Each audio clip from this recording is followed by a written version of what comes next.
Jesus and his disciples left for the village around Caesarea Philippi.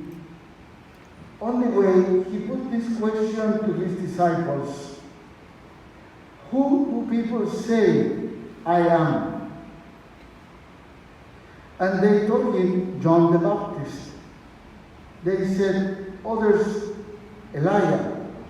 Others, again, one of the prophets. But you," he asked, "who do you say I am?" Peter spoke up and said to him, "You are the Christ." And he gave them strict orders not to tell anyone about him.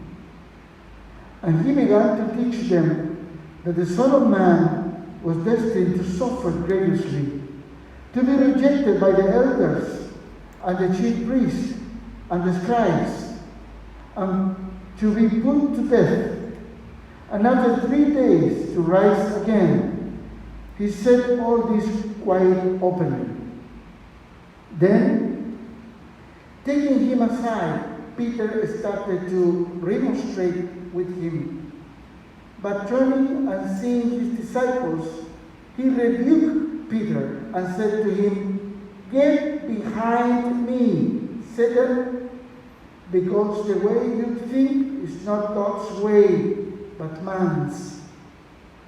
He called the people and his disciple to him and said, "If anyone wants to be a follower of mine, let him renounce himself and take up his cross and follow me. For anyone who wants to save his life will lose it.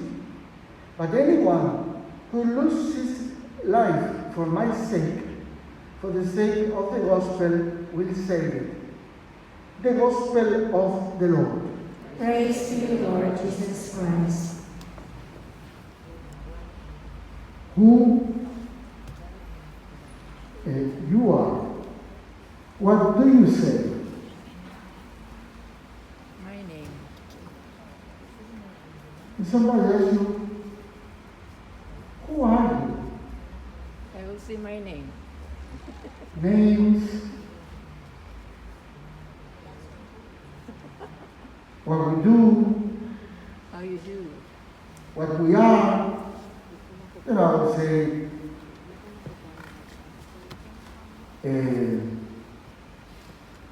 I'm a man, I'm a person, I'm a priest. But it's all that things what to do. But it's a good question for all of us. And when we ask the other people,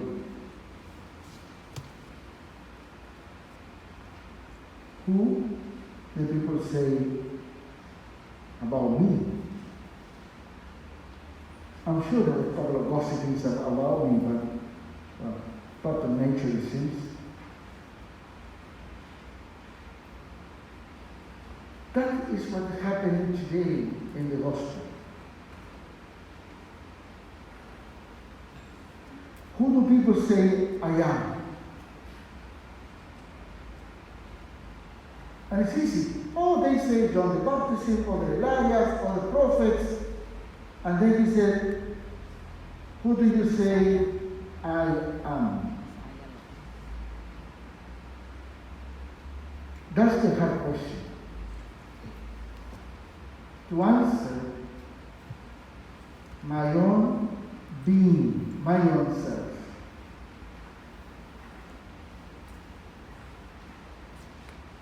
And normally when we say the first 2 or 3 characteristics, what we are,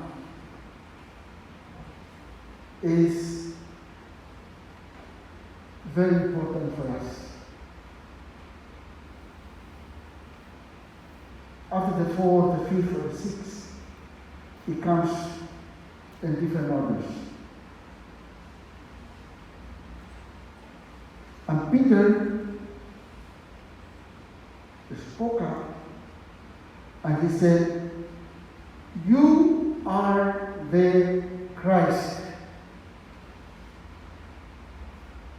the anointed one, the one who received the oil. You are anointed. So the first thing is Peter recognizing Jesus as the one who has been chosen by God. That form of saying Christ is later in the experience of being Christian. What Peter is saying, you are the one, the chosen one by God to do something, to bring peace, to restore our kingdom.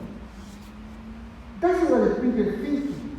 Peter is not thinking about the Christ, the Eucharist, the resurrection. Peter didn't have a clue about that. The only thing he said is, you are the chosen one to lead us to the kingdom. In a very political context. That's all. But that definition, that concept, makes a lot of sense for Christ, for Jesus. Are you, all of you are sitting? Yes. Okay. Jesus is trying to find himself, to define himself. Is trying to say, okay, what you're telling me, Peter, I understand this a little bit better than before. Jesus, in the process of his life,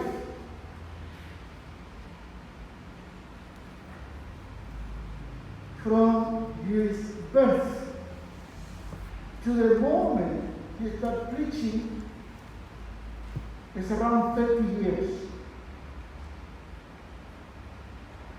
In those years, Jesus is trying to discover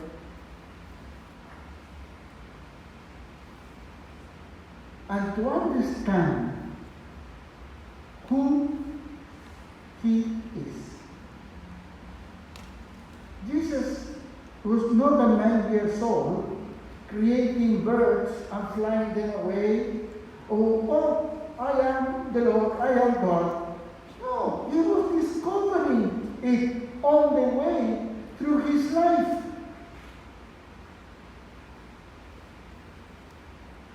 When he's asking these questions, he's also asking the question for himself.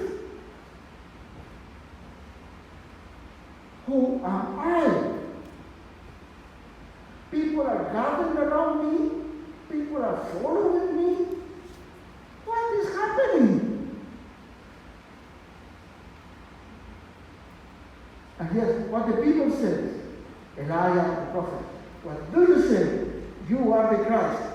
That translation is not exact. I would say, you are the chosen by God.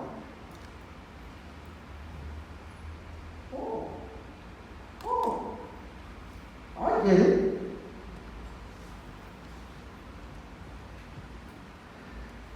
And then comes with the first statement about what is going to happen to him if he follows these definitions. He said, if I follow the definition being the anointed one, the chosen one, then I will be killed.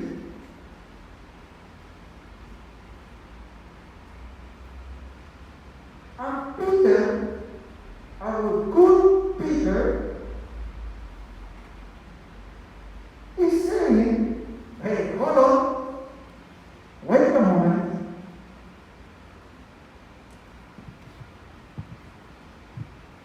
He's saying, if you are killed, all my plans are gone. If you are killed, then everything I left behind is for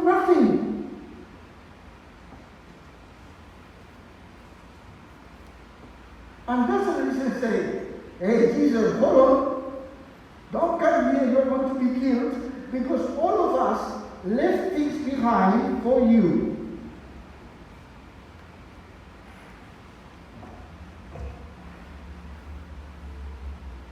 This is a very human conversation about future.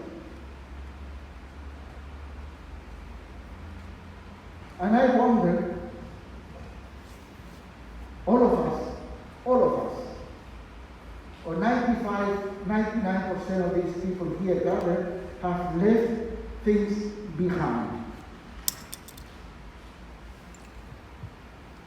At least 95% of the people here have left very important part of your life behind. Trusting in many things. Believing and trusting. That's the Jesus and Peter conversation today.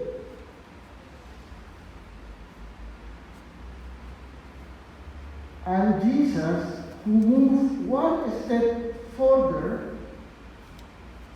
he said, "Dear Peter, my dear Peter, thank you, but not. Thank you for all your encouragement. Thank you for your planning. Thank you for your wonderful wish, but not. It seems my life, Jesus is saying, is going to another direction. And I need to keep following it to the end." It's the same experience that we have as people of faith. We make decisions and we try to follow them and to discover what that decision is offering me.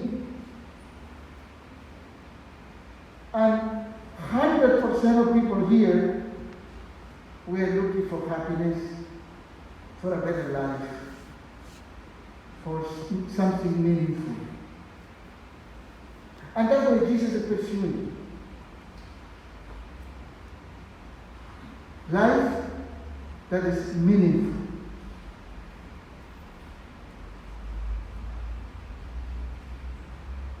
It starts with a very simple question. Who am I? And it starts defining in these lines that Jesus is pursuing a meaningful life. And if that means dying on the cross, he will do. Not because he wants, but because that makes sense, meaning for him. Fulfillment. And it says in the last two lines, anyone who wants to save his life will lose it. That means anyone who tries to run the life, his or her life, defining something that is not the nature or proper nature of the human beings, is a waste of time. I will say this in a different way, probably from my own culture. I say, don't try to make this relationship work. And if you see all the signs in big letters, that is not working. Because that life is meaningless. Don't try to make that relationship work when everything is going against it. That's what Jesus is saying. Make your life meaningful and discover the meaning of your life. And listening what the people are saying, listening your close friends, listening your inside, listening God, you will find a meaningful life. And that include, or maybe could include, death. but that makes sense and a meaningful life take.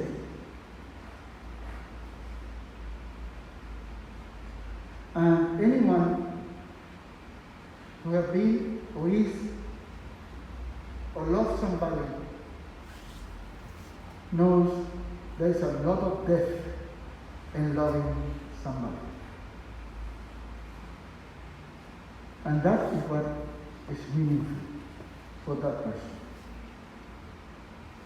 And Jesus said, stay behind me because you are interfering with my plans, not with my plans. What it makes meaning, what is meaningful for me. So from a very simple question, and I start asking you, who are you?